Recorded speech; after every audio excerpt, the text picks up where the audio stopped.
السلام علیکم ورحمۃ اللہ وبرکاتہ۔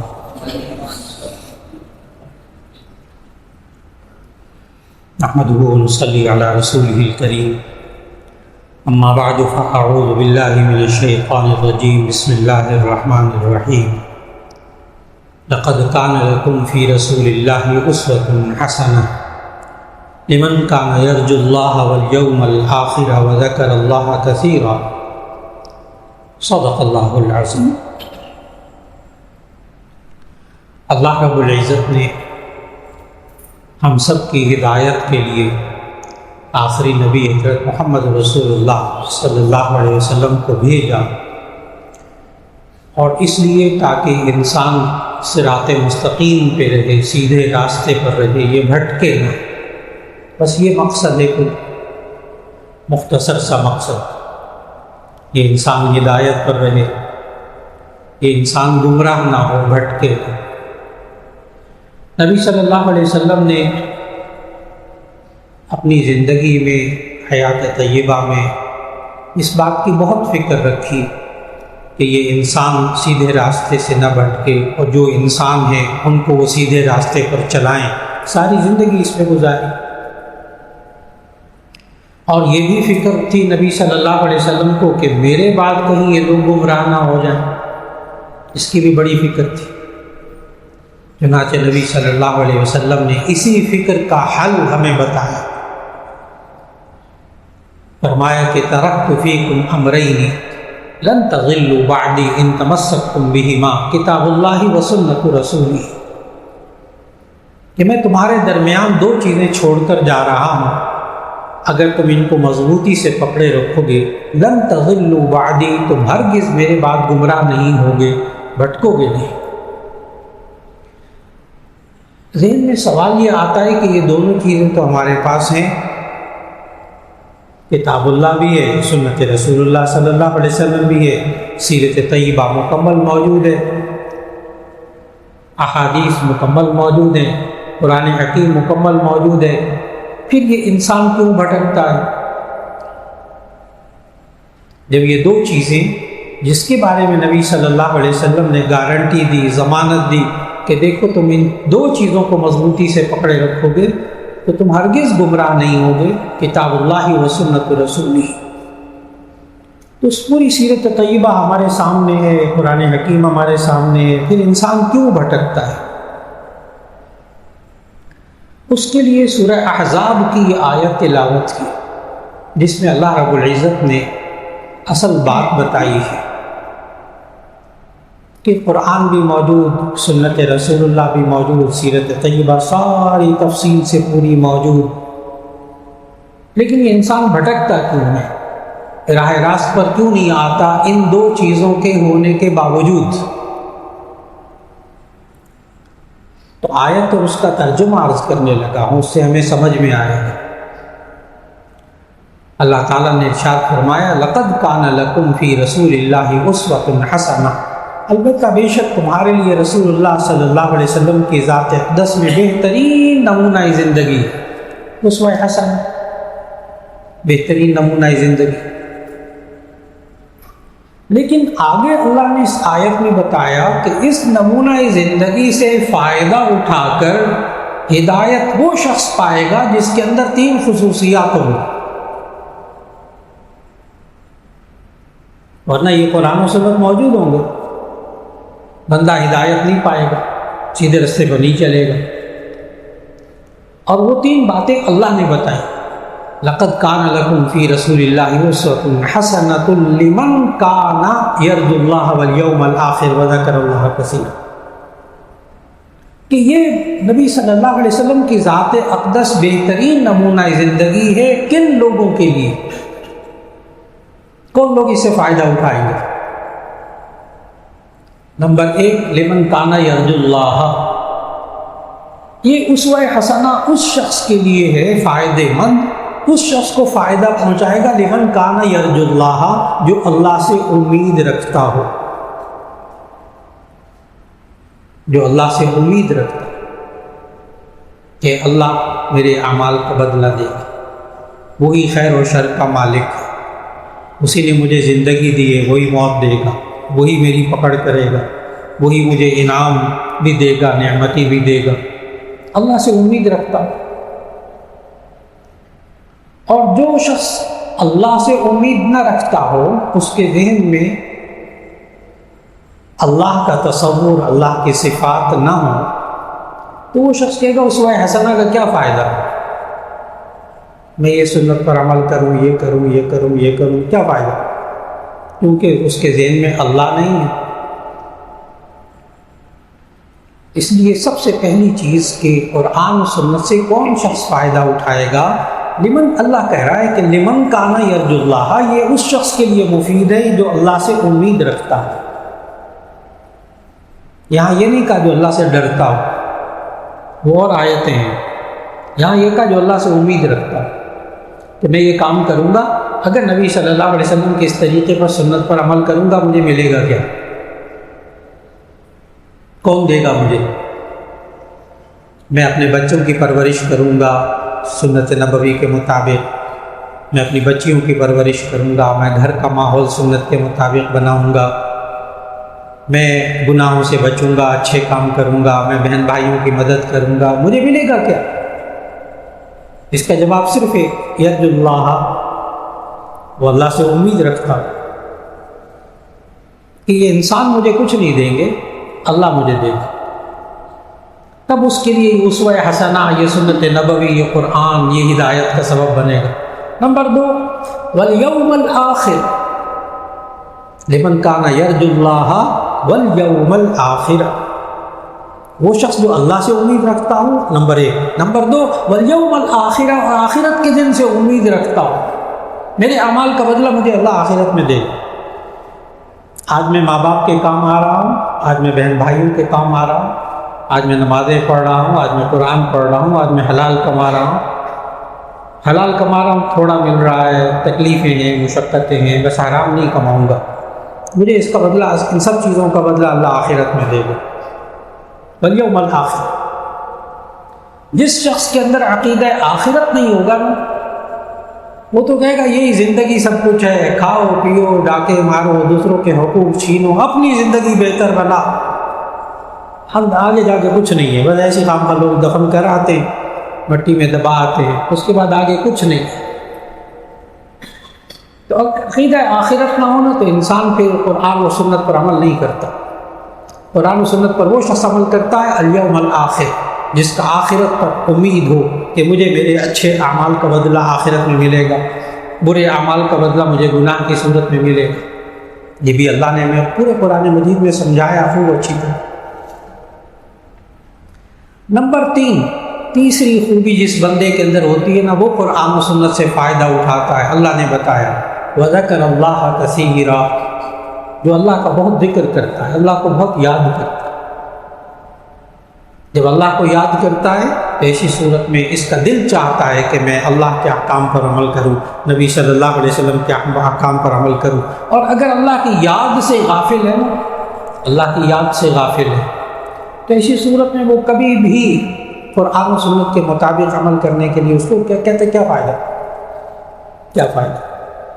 وذکر اللہ کثیرا، وہ اللہ کو یاد رکھے، اللہ کا ذکر کرے، اور جو غافل ہو اللہ کے ذکر سے، وہ بندہ قرآن و سنت سے فائدہ نہیں اٹھاتا، اس کو کیا ضرورت پڑی؟ 3 باتیں ہو گئی ہمارے سامنے اسوہ حسنہ، ہمارے سامنے قرآن حکیم کی ساری ہدایات۔ سب سے پہلے بندہ ان 3 چیزوں کو اپنے اندر پیدا کرے، تب اس کو سمجھ میں آئے گا میں سیرت طیبہ کے مطابق زندگی کیسے گزاروں، کیوں گزاروں، ہوگا کیا، ملے گا کیا۔ نمبر 1، اللہ سے امید رکھتا، نمبر 2، آخرت سے امید، آخرت کے دن سے امید رکھتا، نمبر 3، اللہ کو یاد رکھتا۔ بس یہ اللہ نے بتایا کہ جس بندے کے اندر یہ 3 فکریں ہوں گی نا، وہ پھر قرآن پر بھی عمل کرے گا، حدیث پر بھی عمل کرے گا، سنت پر بھی عمل کرے گا، سیرت کے مطابق اپنے بچوں کی پرورش بھی کرے گا۔ چنانچہ ہمیں سیرت طیبہ کا مطالعہ ایک تاریخ کی حیثیت سے کرنے کے بجائے اس کو عملی زندگی میں کیسے لائیں۔ ایک ہے سیرت طیبہ کا صرف مطالعہ، ایک ہے سیرت طیبہ کا مطالعہ کیا جائے کہ ہمیں زندگی کے آغاز سے، بچے کے پیدا ہونے سے لے کر موت تک، ہمیں نبی صلی اللہ علیہ وسلم نے اپنی سیرت طیبہ سے کیا سکھایا۔ اس میں بعض حضرات الجھتے ہیں جب بچوں کے لیے نبی صلی اللہ علیہ وسلم کی سیرت طیبہ سے باتیں بیان کی جاتی ہیں کہ ہم پیدائش کے بعد سے لے کر موت تک کی زندگی، اس کے بارے میں ہم نبی صلی اللہ علیہ وسلم کی سیرت طیبہ کا مطالعہ کر کے عمل کریں۔ بعض حضرات پتہ کیا کہتے ہیں؟ کہتے ہیں نبوت ملی 40 سال کی زندگی میں، نبوت ملی 40 سال کی زندگی میں، تو شرعی احکام وہ ہوں گے جو نبی صلی اللہ علیہ وسلم نے 40 سال کی نبوت ملنے کے بعد پھر کام کیے۔ آپ اس کو سنت کہیں، جو پہلے 40 سال سے پہلے ان کو سنت نہ کہیں۔ پڑھتے ہیں ویسے سیرت، یہ ایک لوگوں کے ذہن میں ایک بات ہے کہ جی ہم جن احکام کا کہ ہم پابند ہیں وہ تو وہ ہیں جو کہ نبوت ملنے کے بعد ملے۔ نبوت ملنے سے پہلے کی زندگی نبی صلی اللہ علیہ وسلم کی ہمارے لیے حجت کیسے ہو سکتی ہے، ہمارے لیے دلیل کیسے ہو سکتی ہے؟ یہ ایک بہت بڑا سوال ہے۔ چنانچہ لوگ کہتے ہیں ٹھیک ہے، بچپن سے لے کر سیرت طیبہ 40 سال کی عمر تک تو ہمارے لیے دلیل نہیں ہے۔ یہ ذہنی رجحان ہے، آج کل جدت پسند لوگ اس کو بیان کر رہے ہیں، اور بہت بڑی گمراہی ہے، بہت بڑی گمراہی ہے۔ یہ درست کہ 40 سال کی نبوت ملی عمر میں، اور اس کے بعد نبی صلی اللہ علیہ وسلم نے اللہ تعالیٰ کے احکامات دیے، وحی الہی اس کے بعد آئی۔ ہم یہ دیکھیں گے کہ نبی صلی اللہ علیہ وسلم نے کون سے احکامات نبوت ملنے کے بعد شرعی احکامات بچوں کو دیے۔ بہت واضح بات عرض کر رہا، نبوت ملنے کے بعد نبی صلی اللہ علیہ وسلم نے بچوں کی پرورش کے کیا احکامات بیان کیے، وہ تو دین ہے نا، اس طرف تو آنا پڑے گا۔ پھر اس کے بعد ساتھ ساتھ میں یہ عرض کرتا چلوں گا، نبوت تو ملی 40 سال کی عمر میں، لیکن اللہ تعالیٰ نے وہ کام جو نبوت ملنے کے بعد ہدایات دی، اللہ تعالیٰ نے بچپن میں نبی صلی اللہ علیہ وسلم کے ساتھ وہ والے عمل بھی کروائے۔ مثال کے طور پر اگر ہم سیرت طیبہ کا مطالعہ کریں بچپن سے، ٹھیک ہے 40 سال کی عمر تک تو نبوت ملی بعد میں، لیکن نبی صلی اللہ علیہ وسلم نے نبوت ملنے کے بعد حکم دیا کہ جب بچہ پیدا ہو تو ایسی صورت میں اس کے 7ویں دن سر کے بال منڈوائیں، اور یہ نبی صلی اللہ علیہ وسلم نے حکم دیا حضرت فاطمہ رضی اللہ عنہا کو، اور حضرت حسن حضرت حسین رضی اللہ تعالیٰ عنہ کی پیدائش کے وقت۔ اب تو ہو گئی نا سنت، اب تو ہو گیا اسوہ حسنہ۔ یہ میں اس سوال کا جواب دے رہا ہوں بار بار کہ جی 40 سال پہلے کی زندگی تو آپ حجت نہ بنائیں نا، وہ تو نبوت ہی نہیں ملی تھی، وہ تو وحی الہی نہیں آتی تھی، دین تو وحی الہی کا نام ہے۔ بالکل ٹھیک۔ تو نبی صلی اللہ علیہ وسلم نے وہ احکامات جو دیے، نمبر 1 کہ بچہ پیدا ہوتے ساتھ اس کے دائیں کان میں اذان، بائیں کان میں اقامت کہیں۔ اب اسوہ حسنہ شروع ہو گیا، اب اسوہ حسنہ شروع ہو گیا، اب کسی کو اشکال نہیں رہے گا۔ دائیں کان میں اذان، بائیں کان میں اقامت، یہ نبی صلی اللہ علیہ وسلم نے حکم دیا نبوت ملنے کے بعد بچوں کے لیے۔ اب یہ سنت غیر مؤکدہ ہے، بچے کی پیدائش کے فوراً بعد اس کے دائیں کان میں، یہاں ذہن میں رکھیے گا کہ میں اسوہ حسنہ کو قدم بقدم عمر کے حساب سے عرض کرتا چلا گا۔ تو بچے کے دائیں کان میں اذان اور بائیں کان میں اقامت۔ ٹیکنیکل بات چھوٹی سی عرض کرنے لگا، ہمیں یہ دایاں بایاں بچے کا دیکھنا چاہیے، اپنا نہیں۔ یہ ایک عجیب سی بات عرض کر رہا ہوں، تجربہ کیجیے گا۔ بچے کو جب آپ گود میں لیں گے نا، تو آپ کا جو دایاں طرف ہے نا وہ بچے کا بایاں ہوگا۔ عام طور پر لوگ اپنے دائیں بائیں کو دیکھ کے اذان اقامت کہتے ہیں۔ نبی صلی اللہ علیہ وسلم نے ہدایت دی بچے کے دائیں کان میں اذان۔ ایک چھوٹی سی ٹیکنیکل بات ہے، بہت سے لوگوں کو گود میں لے کر اذان دیتے ہوئے دیکھا تو وہ اپنے حساب سے دائیں بائیں کرتے، جبکہ ہم نے بچے کو دیکھنا ہے۔ تو بچے کے دائیں کان میں اذان اور بائیں کان میں اقامت۔ اور بخاری شریف کی حدیث، نبی صلی اللہ علیہ وسلم نے فرمایا جب بچہ پیدا ہوتا ہے تو شیطان اس کو کوئی چیز چبھوتا ہے جس کی وجہ سے بچہ روتا ہے، اور اس کو احساس دلاتا ہے کہ اب میں موت تک تیرے ساتھ ساتھ، بچے کو احساس دلاتا ہے۔ تو آ گیا نا، کیونکہ اس نے اللہ کے سامنے قسم کھا کر کہا تھا، اللہ کی قسم کھا کر شیطان نے ایک بات کہی تھی۔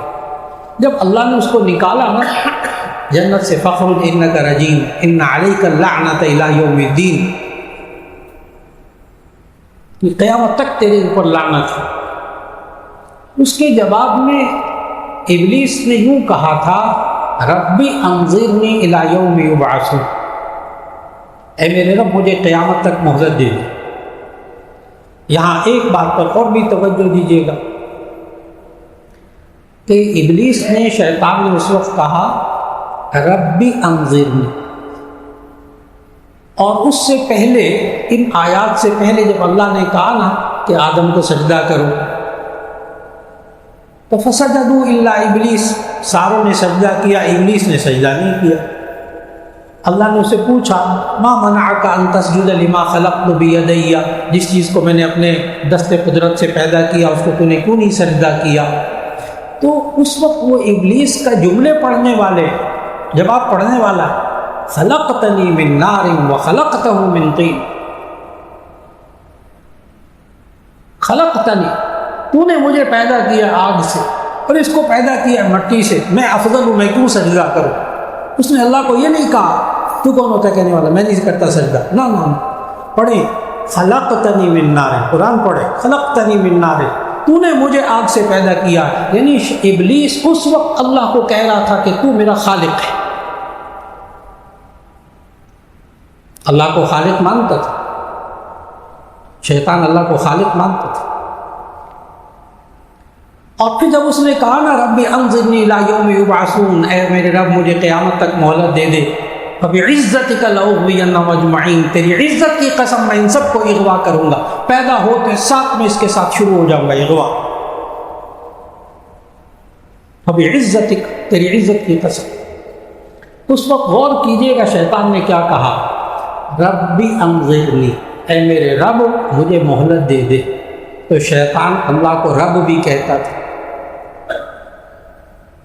اب چھوٹا سا سوچنے کا مرحلہ ہے، شیطان جو ہے وہ اللہ کو خالق بھی کہتا تھا، مانتا بھی تھا خالق، اور رب بھی مانتا تھا۔ پھر شیطان کا کیا قصور تھا کہ اس کو جنت سے نکلوا دیا اس نے؟ اس بارے میں غور کرنا ہوگا۔ لیکن وہ اللہ کو خالق بھی مانتا تھا، اللہ کو رب بھی مانتا تھا، لیکن کس چیز نے اس کو جنت سے نکلوایا؟ کہ وہ اللہ کو خالق بھی مان رہا، رب بھی مان رہا، لیکن اتنی سی بات تھی کہ وہ رب کی بات نہیں مان رہا، رب کی بات نہیں مان رہا۔ ویسے خالق مان رہا تھا، یا اللہ تو خالق ہے، میرے رب مجھے مہلت دے دے، رب بھی مانتا تھا، خالق بھی مانتا تھا، لیکن رب کی نہیں مانتا تھا۔ سوچئے کہ اس مسلمان میں اور شیطان میں کیا فرق ہوگا جو مسلمان دن بھر یہ کہتا رہے میرا رب اللہ ہے اور میرا خالق اللہ ہے، اور اللہ کی بات نہ مانے، تو اس میں اور شیطان میں فرق کیا ہے؟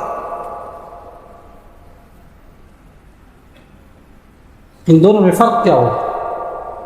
جو زبانی کلامی کہتا رہے میرا خالق اللہ ہے، میرا رب اللہ ہے، لیکن رب کی بات مان کر نہ چلتا ہو زندگی کے اندر، اس میں اور شیطان میں فرق کیا ہے؟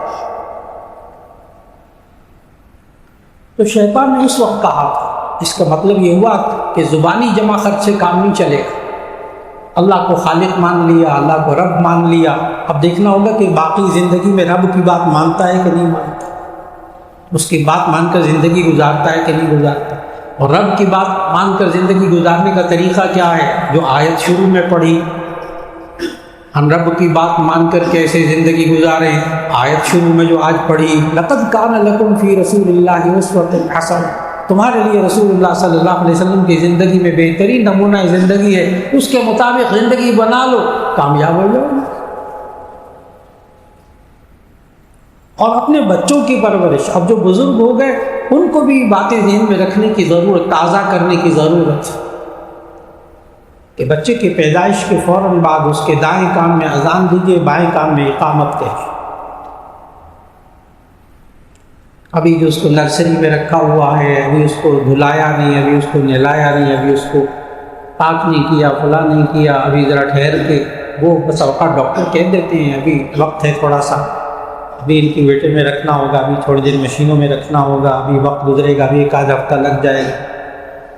اور اگر ان کو اذان اور اقامت کہہ دی جائے تو وہ شیطان کے اثرات سے محفوظ ہو جائے گا. سچے نبی صلی اللہ علیہ وسلم نے بتایا. وہ الگ بات ہے کہ ڈاکٹر حضرات جو ہوتے ہیں وہ پیدائش کے بعد بچے کے لیے چاہتے ہیں کہ یہ روئے، چاہتے ہیں کہ بچہ روئے. اور جو حضرات جانتے ہیں، ڈاکٹر ہیں، وہ جانتے ہیں کہ پیدائش کے بعد بچہ نہ روئے نا، اگر اس کو خاص طریقے سے پاؤں سے الٹا پکڑ کر اس کے تھپڑ مارتے ہیں ڈاکٹر نوزائیدہ بچے کے، تاکہ یہ روئے، کیونکہ روئے گا تو پھیپھڑے کام کرنا شروع کریں گے. اور اگر تھوڑی دیر تک وہ نہ روئے، نہ سانس لے، تو تھوڑی دیر بعد وہ مر جائے گا، مر جائے گا. تو آپ اندازہ لگائیں کہ یہ رونا بچے کی زندگی ہے، بچے کی زندگی نہیں روئے گا اس کے پھیپھڑے نہیں کھلیں گے، مر جائے گا. تو رونا زندگی کی علامت. اور پھر اس کے بعد جب دائیں کان میں اذان، بائیں کان میں اقامت کہی جائے، ایک وقت تھا کہ لوگ کہتے تھے مولانا بچوں کو تو بات سمجھ میں بھی نہیں آتی، کیا اس کو اذان دینی تو کیا اقامت کہنی، نہ اس کو ترجمہ آتا ہے نہ مطلب آتا ہے. چھوٹا سا نوزائیدہ بچہ کیا کرے گا اذان سے؟ یہ 8 سے 20-25 سال پہلے لوگ کہتے تھے، اب نہیں کہتے.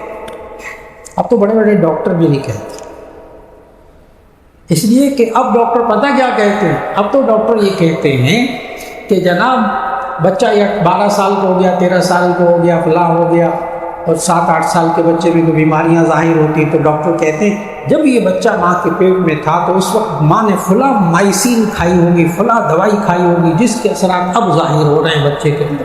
یوں کہتے ہیں. اب بچے کی پیدائش سے پہلے ماں جو کھاتی ہے نا، اس کے اثر بچے پر ظاہر ہوتے ہیں. میڈیکل سائنس کہتی ہے. اب تو میڈیکل سائنس میں لیڈی ڈاکٹر سمجھاتے ہیں ماؤں کو، دیکھو تم خوش رہا کرو، غصے میں نہ رہا کرو، چاہے تمہارا بچہ بھی غصے والا پیدا ہوگا. اب تو سائنس یہاں تک آ گئی کہ وہ کہتے ہیں، ماؤں کو کہتے ہیں کہ بچوں کی تصویریں اچھی اچھی لگا کے رکھو، تمہارے بچے کی شکل بھی اچھی ہو.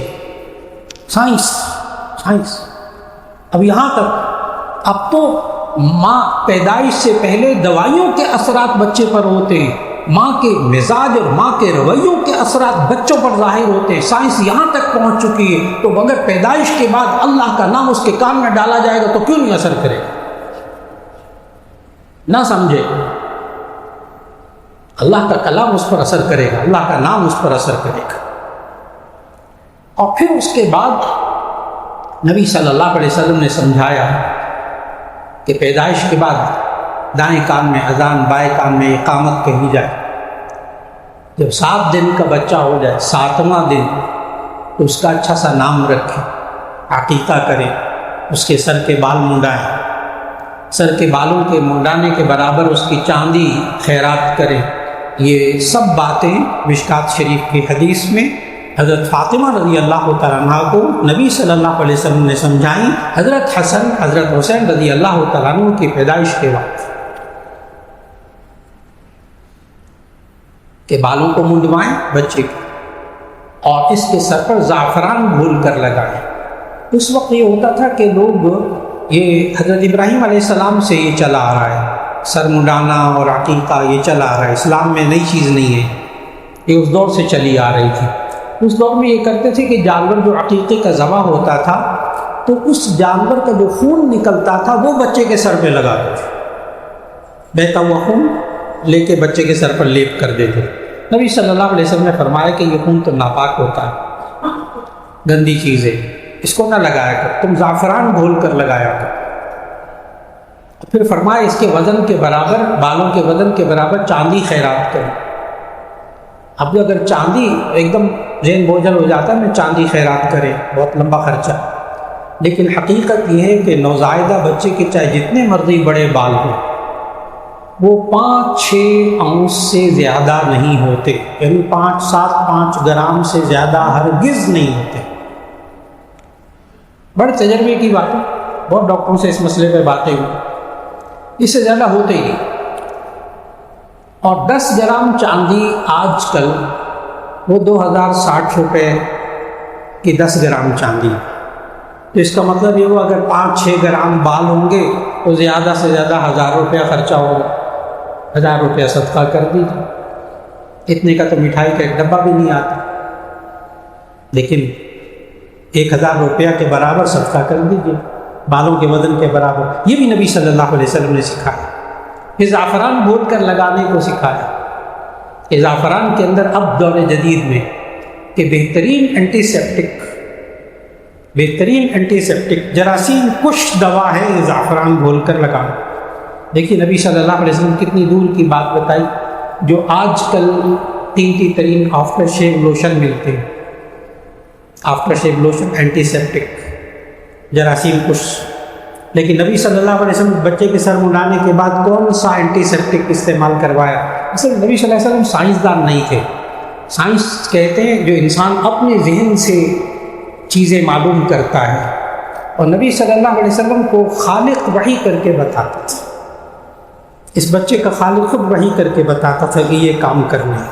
تو سیرت طیبہ سے قدم بقدم بچپن سے لے کر اور بڑے ہونے تک نبی صلی اللہ علیہ وسلم کی سیرت طیبہ سے ہمارے لیے کیا احکام، وہ انشاءاللہ واقعی آئندہ ملاقات میں اللہ رب العزت ہمیں اپنے بچوں اور بچیوں کی پرورش اسوہ حسنہ کے مطابق کرنے کی توفیق عطا فرما دے۔ وآخر دعوانا الحمد للہ رب العالمین۔